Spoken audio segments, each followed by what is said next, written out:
I just wanted to take some time and show off my Metaliteracy journal for this project.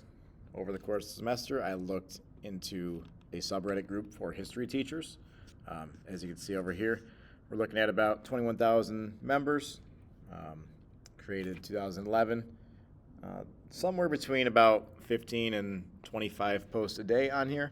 And those posts range everywhere from lesson plans, content, learning activities, resources, advice for becoming a history teacher, and so on. So there's a lot of good stuff within this subreddit page. If you are a history teacher yourself, or if you're interested in anything that I just mentioned, I recommend you do go check it out. And that is linked in different parts of my Metaliteracy journal. I'll be shifting over there. Okay. So,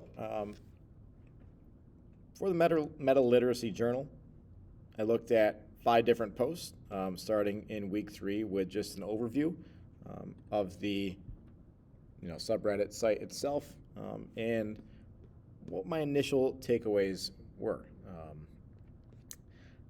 Started looking into conversations.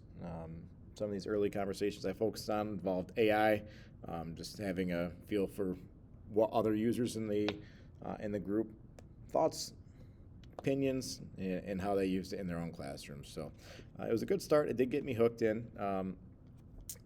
Over the course of about 6-7 weeks, the subreddit group has grown by another 2,000 users. So it's good to see more users joining.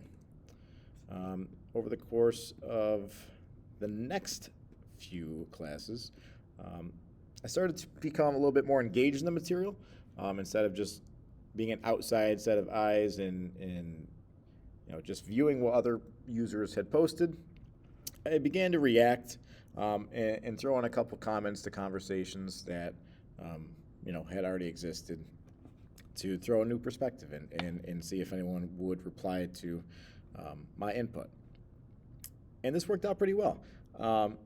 I noticed a conversation revolving a classroom activity, something very similar to what I have done in my own school. In 10th grade class, I saw this Scramble for Africa activity for the imperialism unit that we study. And it was cool to see how some other users have taken the same idea and twisted it to their own craft and tailored it to their own students. So that was pretty cool to see. Definitely taking some away and taking down some notes for how I can implement that a little bit differently next year. But that was a really strong connection to what I do. So that week 5 was good to become more engaged. After week 5, we jumped to week 7. And once this pulls up, we can start to see my first post that I had created in this subreddit. So I created a thread. Immediately, other users started reacting to this. There were some comments right off the bat. And it was all about how teachers plan to and have in the past implemented AI. The comments were all over the place, kind of as expected, with some users saying that they were totally against AI. It replaces creativity. Students rely on it too much. And other users found some other useful purposes for the technology, such as research, guiding student writing, being an immediate source of feedback, and so on. So, as you can tell, as I just scroll through the journal post itself, I gradually became more intentional with my writing. I added some, chunks to the post, so it wasn't just text heavy. I added some emojis to support each of the subheadings, and that screenshot itself just kind of gives a real view of what happened in the subreddit group. Okay, so week 7 was cool. It was cool to have a nice first post and see what other users would think about something that I had created. In week 9, we went to the evaluation stage of the project. And again, I stayed true to the subheadings, breaking up text with different sections, focusing on making the key words, key ideas stand out with bold, different colors. And I really feel like I have grown in being able to write in the online style, if you will, over the course of creating this Metaliteracy journal. Okay. I did create this infographic, this visual, to evaluate kind of what metaliteracy might look like in social studies and history classes. And as you can see, it just looks a little bit like evaluating some sources and digital content, creating and sharing knowledge, combining interpretations and reflection, and recognizing diverse perspectives.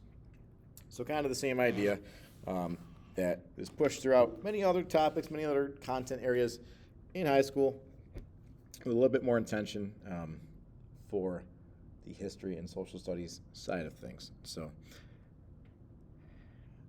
I did, my own research and noticed always coming across authentic and high quality information is not easy. It takes a little bit of time and it takes some practice to know exactly what you're looking for. Around the time that I created this, I was considering my AI checklist, the AI TPAC, which I think really kind of guided my instruction and my creation of this Week 9 post. So that was all good there. And finally, in Week 11, we were tasked to extract knowledge, kind of provide our takeaways for the Metaliteracy Journal. Again, as you can see, stayed true to breaking down the text, using subheadings with emojis. And again, I'm quite proud of my growth in that area, in that respect.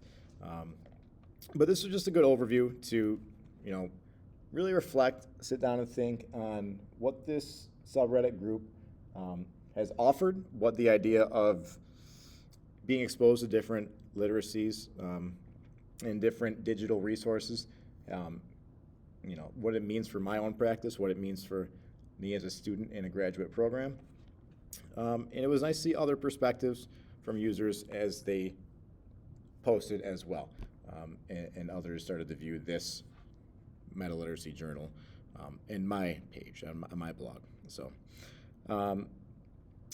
I love the idea overall of a Metaliteracy journal. I think it was a strong use of combining classroom content to real life and encouraging us to find something that really has some impact in our lives and it has some purpose that we can point to and use it every day in something that we're interested in. So I do appreciate that.